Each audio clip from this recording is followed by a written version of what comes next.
I'm Jeanette with 40 Kennels, and I want to talk today about stress signals in puppies and how important it is if we can't manage the stress in our puppies. We can't build a relationship built on trust and respect. The biggest issue is we don't even know that our puppy is telling us that they are stressed. And so if we don't know their stress signals, how can we manage the stress? How can we decrease the pressure?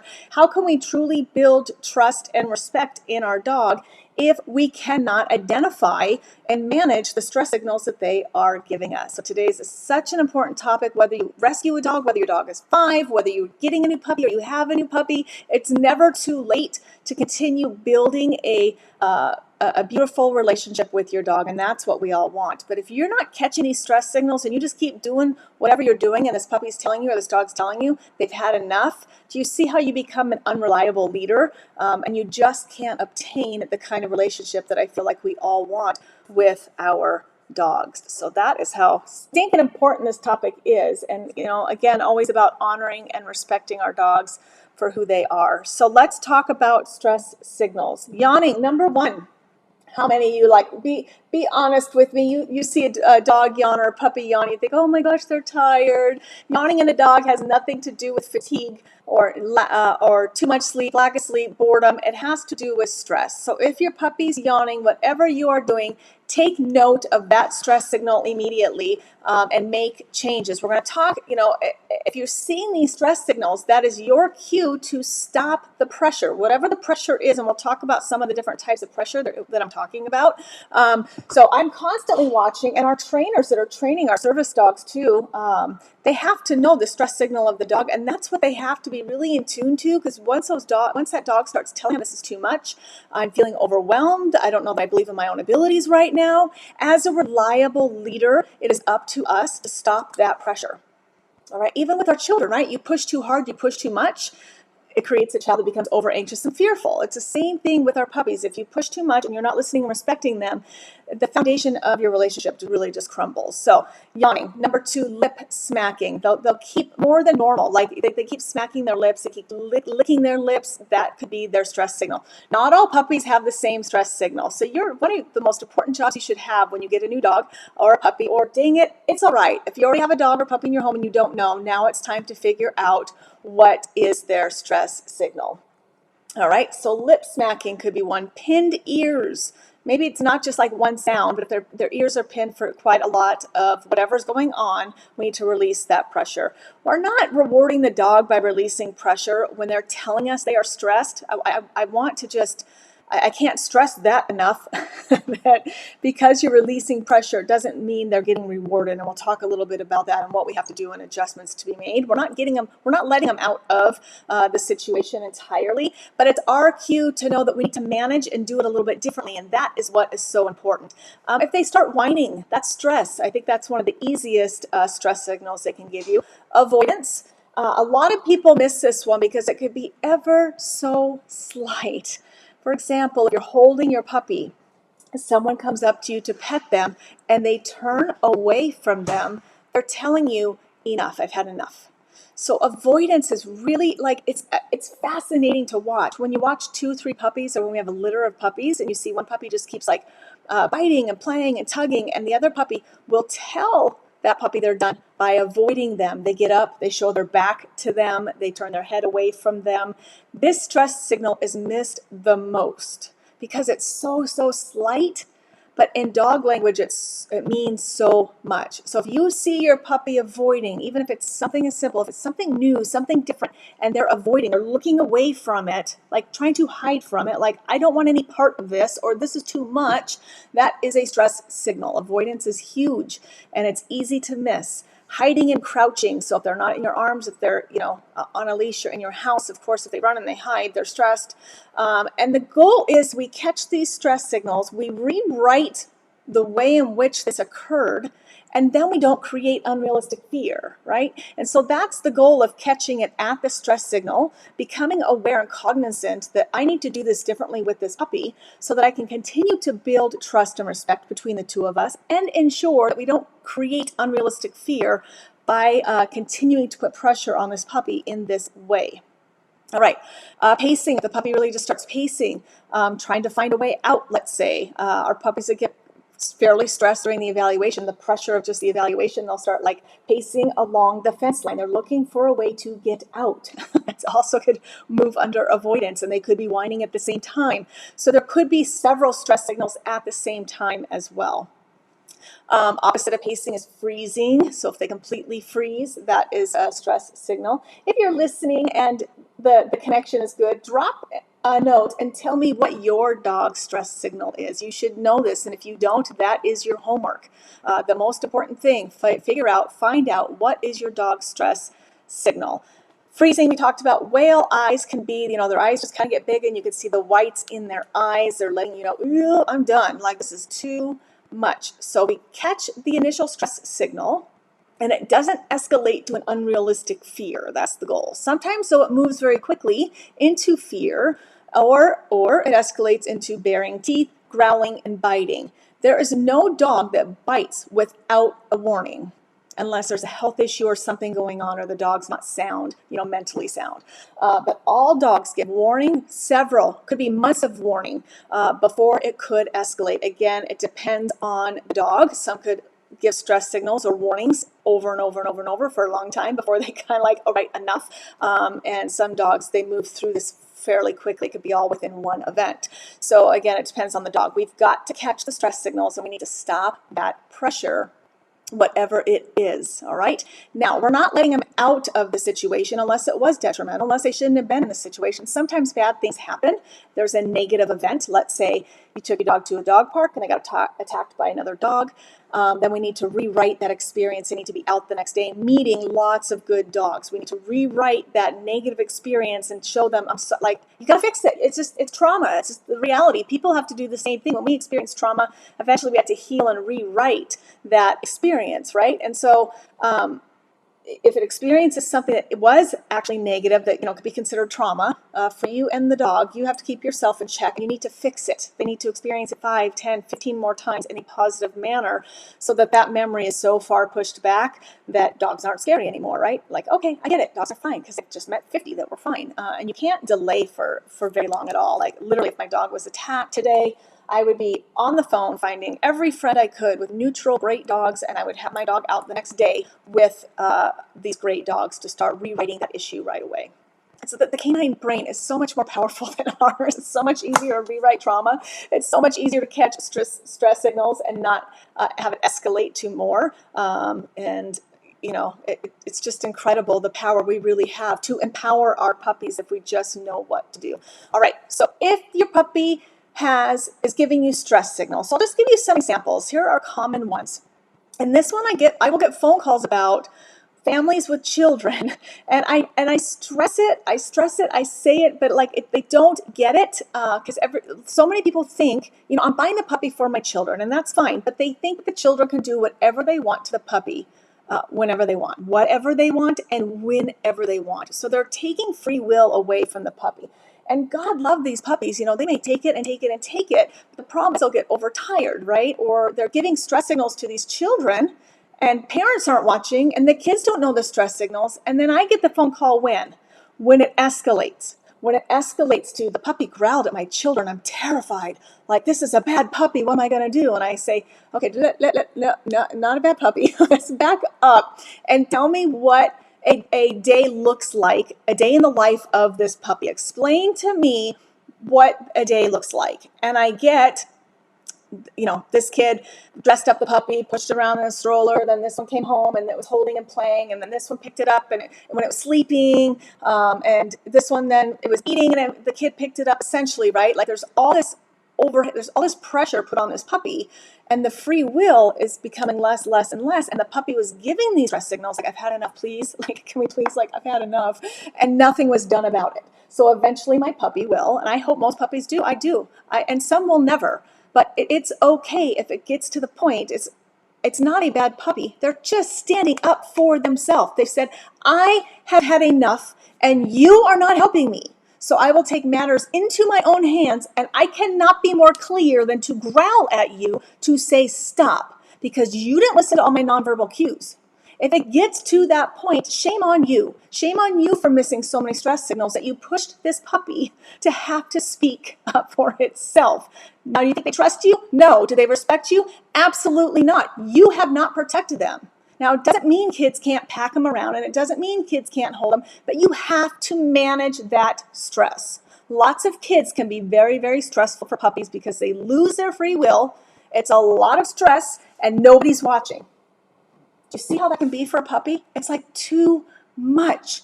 Something as simple as you're holding your puppy and a friend comes over, or you take your puppy out, and a certain type of person, it's amazing to watch, and it's your job to watch for the stress signals. If they're trying to pet or hold, like, oh my gosh, let me hold your puppy, there's pressure already. Do not confuse, because everybody should be able to hold my puppy, that there won't be human pressure put on that puppy by that person. They absolutely could be. Think about some of those people that are exhausting to you. Their energy is high, they're speaking in a higher voice. Like, they're exhausting for me to be around. Your puppy is being held by them. Your puppy's feeling all of this energy from them. That's pressure. And your puppy starts giving you stress signals. What do? You have to watch and see, because they may not. Some puppies love that kind of energy. In fact, it makes them more excited, which I still watch because I still want to guide the emotional response. That kind of person shouldn't create excitement in my puppy either. That I want calm, focused behavior before I let excitement or that kind of excitement. It could be not even the overexcited, over loud people. It could be someone very soft, and they get negative feelings from, like, the person feels sorry for the puppy, all right? And so then that pressure, the puppy's like, oh my gosh, my husband just died last month, and they're holding your puppy, and they're feeling all of this. Like, my puppy's still a baby. My puppy can't be responsible for that kind of pressure yet. So when my puppy says they've had enough of that kind of pressure, I'm going to remove them. And it's a very valuable lesson that I just taught my puppy. When you need me, and when you tell me you've had enough, I will be there to protect you. Do you see how powerful that is? You have to honor and respect your dog and not assume your dog is there for everybody else. And your dog has to put up with all different types of pressure. Some puppies handle a lot more pressure than other puppies. Some puppies are very tender and sensitive, and you really have to manage stress and pressure. All right, so let's just go back to, let's say the grieving, we came across someone grieving, a friend, a family member, they're holding the puppy avoids, the puppy yawns. All right, time for a nap. Like, that's perfect, right? Like the yawn stress signal. You don't have to even tell them, like, oh shit, my puppy's stressed in your arms right now. Like, this is too much pressure. I love you, but this is too much. You don't have to say that. You could just say, like, okay, I think it's time for my puppy to take a break. They might be thirsty, or it's nap time. Like, whatever you got to say, you've got to advocate for your puppy, all right? You should always advocate for your dog and your puppy. They are not meant to be everybody's dog. And so I will remove the puppy. I make note. I understand. I try to, and if I don't right away, I work hard at trying to figure out what was it about that interaction or that event that caused the stress. And can I manage it differently next time? So I'm aware, like, okay, so people with a lot of grief and the hugging, and because they will. A person that's excited or friendly or happy or bubbly is going to hold your puppy differently than someone experiencing deep grief. Right? They're going to hold tighter. They're going to hold up higher. It's going to be a very different interaction with your puppy. And then sometimes the way people handle puppies, like they're holding them up, they're roughing them up. I just feel a lot of that's very, very inappropriate handling. And so you have to watch your puppy. And it could be with you as well. You are not immune to this. So if you are giving your puppy stress signals or stress, you need to manage what you did and correct it so that you can be a reliable leader and human for this person. So we're going to evaluate. Then we're going to move forward accordingly so that we can manage and get a different outcome. So maybe it's a shorter visit next time. Let's just go back to your friend that's grieving, right? Or next time say, the puppy doesn't like to be held so tight. So when you do hold her, will you just not hold her so tight, and see if that makes a difference, right? Like, it's constant problem solving and figuring out what the threshold is of the puppy. So we're going to repeat some kind of variable of it soon. You can't enable them and just be like, oh my gosh, you're stressed, I'm going to protect them, I'm going to be a hero. You're not being a hero by doing that either. You need to empower them and work with them and help them manage their stress. Every dog will have stress. Every human has stress. How we manage it is key. It's your job as their owner to help identify and manage their stress correctly so they're more balanced. We don't have all these unrealistic fears. We don't have all this anxiety. Most of those dogs, it wasn't because they were abused. It was because this was not the stress signals. They didn't have a human that advocated and protected them and empowered them to be the best they can be, and they didn't feel safe with you. That's just what it comes down to. You put them in situation after situation. They told you they had enough, and you did not listen. They did not feel safe with you. Now they become anxious. You're not a reliable leader. You haven't been a reliable leader. Now we have anxious or fearful dogs in our society. All right. Let's have a few more examples here. Let me get my other little slide up. All right, so we talked about, though, if it's a negative experience, we're going to repeat it over and over, but it may need to be different. Don't misunderstand me that because my puppy had a stress signal with a grieving person that now I have to expose them to 100 different grieving people and my puppy just has to get over it. That is not the right way to do it. Okay, my puppy has stress with the grieving person, so let's see if we can tweak and change it a little bit so that I can empower my puppy that he or she is okay, and that they can trust me when they do hit the threshold, when they do say enough is enough, that you do remove the puppy. An example of this is Holly. So I've worked therapy dogs for years and years, and every dog has different stress signals. I can tell you Hannah's, I can tell you Holly's, I can tell you Eloise's, I can tell you what they like and what they don't like, and it was my job as their handler to navigate that many times before it even happened. For example, Holly, she never has, and it took me a little bit to figure this out because I've taken her to school. She's been in big groups, and so I was really like, I love a good challenge. I'm like, something happens and I'm not catching it that shuts her down, and she's like, I'm done. But nothing seemed consistent, right? So I'm trying to problem solve and figure out what is happening that shuts her down, because she doesn't shut down. Like, that's just not her. You don't want to know what it was? Something as simple as this that gave her stress that she didn't like, that she said, I'm done. It's the smell of cigarette smoke. So when children smell like cigarette smoke or an adult smells like cigarette smoke, she looks at me and says, Mom, I'm not doing this. And it's my job then to say, okay, Holly needs a break. Thank you. Like, I know it's not their fault, but my dog comes first. And she knows without a doubt I can take her anywhere and do anything with her, and she can trust me. All she has to do is look at me. I mean, she's like 10 years old, so we have built this foundation for years. Now it's just a look, like, I'm done, Mom. That's all she has to do is just look at me. And I know the way she looks at me that she's done, right? And I've built up that trust and respect with her. Hannah doesn't like unpredictable handling, and she doesn't like crowds. So I'm not going to force her to do that and disrespect her. So we work her a little bit differently. If it's a more quiet situation, it's not. If it's more reliable, then we'll work her in that kind of situation. For a puppy that you're still shaping, molding, guiding, we just don't want to create the unrealistic fear. So it's not. I can't have you swooping in and rescuing, but managing it accordingly so that you do create trust and respect. You want to rewrite the experience in a respectful way if possible. That's not to say to take your dog back to the dog park after they've been attacked. That's not what I'm saying. If the dog is in danger or it's a true negative experience, you're not going to push your dog to do it again, right? Okay, so some examples. Here's more examples of what can create pressure that creates stress. We don't even realize the amount of pressure we put on our puppies. For example, go home days here at 40 Kennels, and puppy after puppy sits with family after family. You have to understand the emotions behind this. People don't come in neutral. Nobody comes in neutral to pick out a puppy. One of two things, almost always, one of two feelings are happening with the people. And it could be everybody in that group. The kids are excited, the mom and dad's excited. There could be anxiety and stress. There could be sadness. There is some kind of charged emotion when you come and pick out a puppy, though. There's no way around it. So go home days are so exhausting for my puppies. Let's just say pink ribbon female. She visits with the first family. We've got overexcitement. We got 4 kids in there. We've got some handling, some picking up, some screeching. This little kid's afraid of her. The husband and wife aren't sure which one to do. The husband didn't even want the puppy to begin with. The wife is super excited, but trying to manage her husband. And Think about all of those feelings with this one visit on this one puppy. That's a lot of pressure, right? So then they decide not pink collar female, they pick somebody else. Pink collar, next family comes in. It's that grieving person. They just lost somebody. They live alone. They're depressed. This is a lifeline. Their dog just died as well. Like, life is bad, right? This is their little glimmer of hope. What kind of pressure do you think is going to be put on those puppies on that visit? So the puppies go in the pen.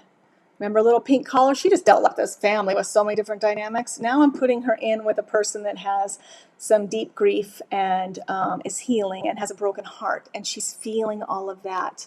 So she becomes a little more submissive. She's like, is this directed toward me? I'm feeling this sadness. Is it something I did? And that's what dogs can do. I just got an email from a client. I hope I can share this. I'll keep all of it anonymous though. Her mom is dying of cancer, and she takes her dog over to the house, and they've been spending a lot of time because the time is getting near. Look at it from the dog's point of view.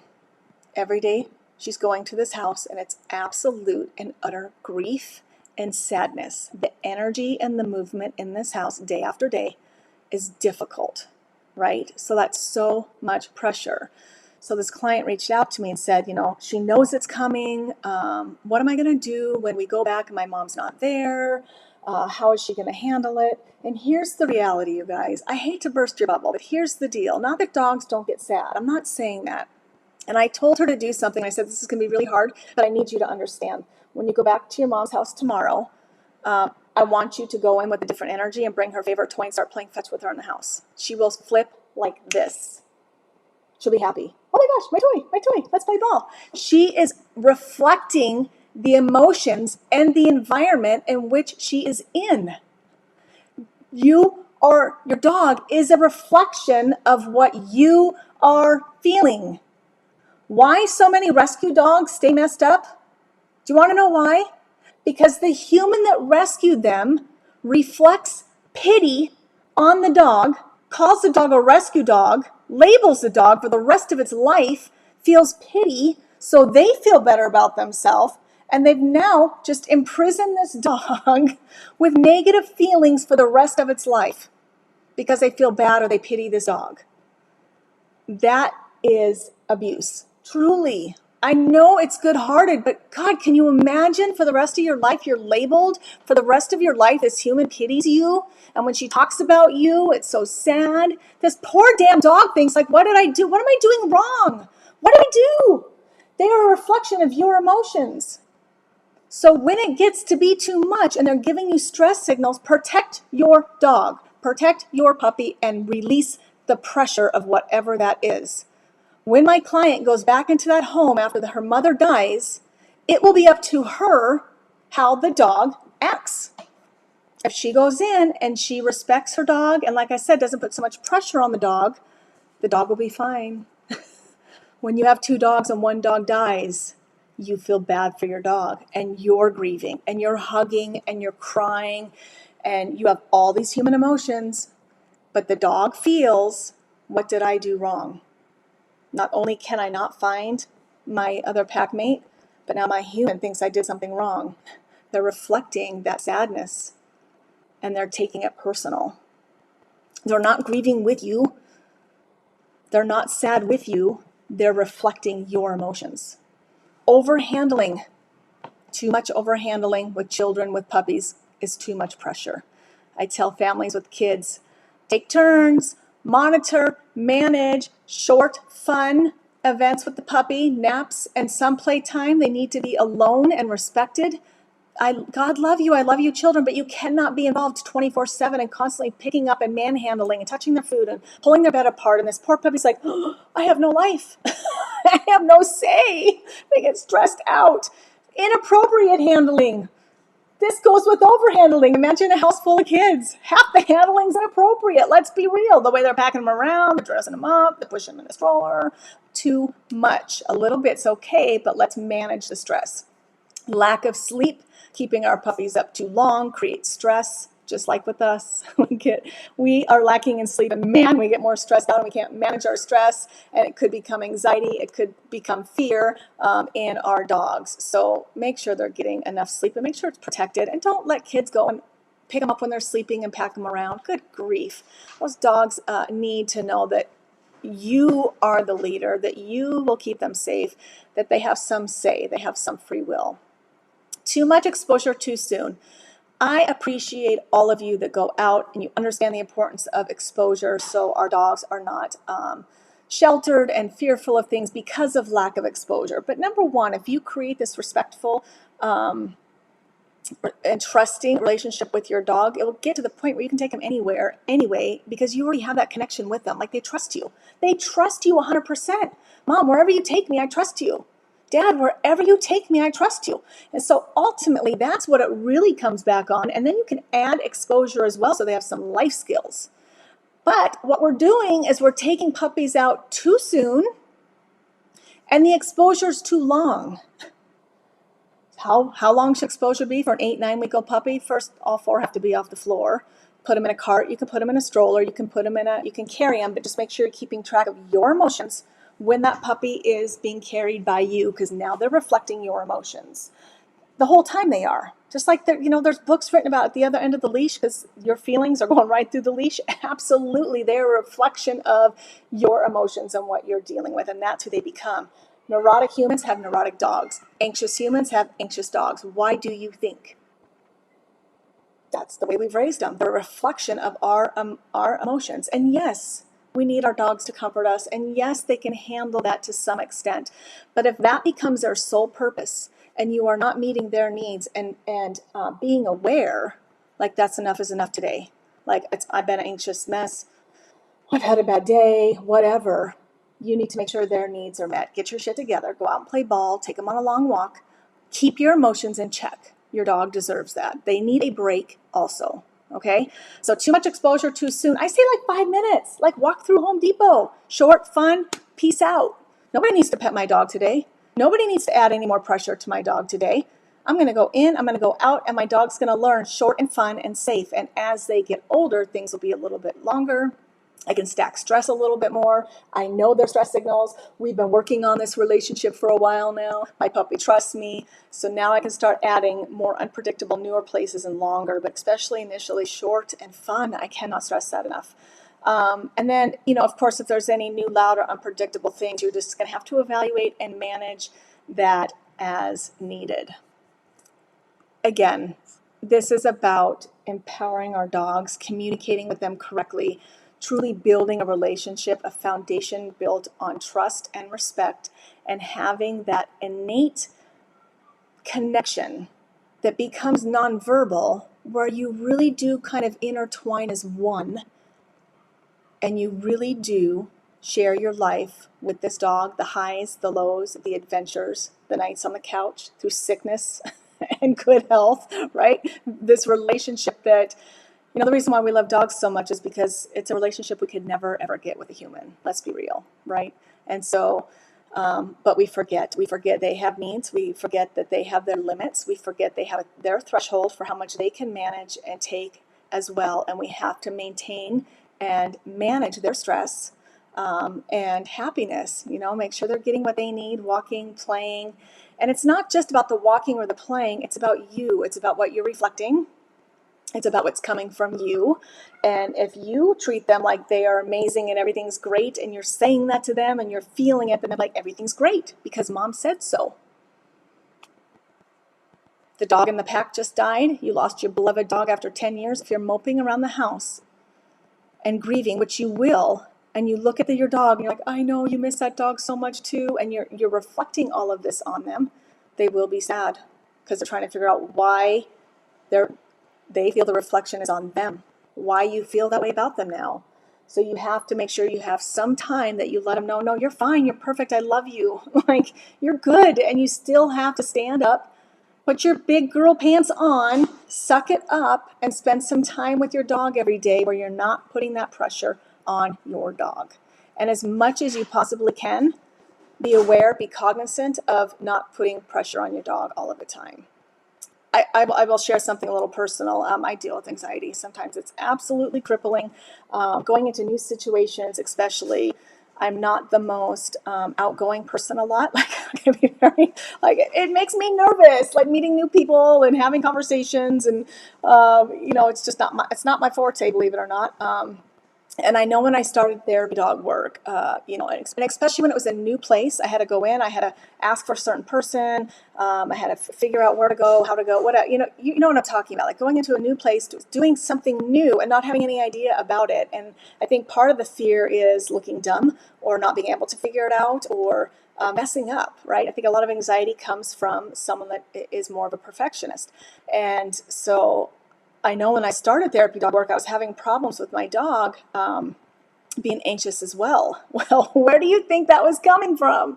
I'll tell you where that was coming from. They felt all that pressure was on them and they were doing something wrong. So we go into long-term care and I'm having all these feelings. Well, that's a reflection of me in that building. So why the hell would that dog want to be there? Because every time they go there with mom, with me, there's a lot of anxiety and pressure. I don't mean to put it on them, but you are. That's just the reality. So now they're thinking, what's wrong with me and what's wrong with this building? A lot of dogs that have a problem with the vet because you go in feeling bad, feeling worried, getting frustrated, the wait is so long. So now your dog has a negative connotation to the vet's office as well. If you can change that, if you can walk in with command a presence, let them know it's fine, everything's fine, it's amazing how that truly influences your dog.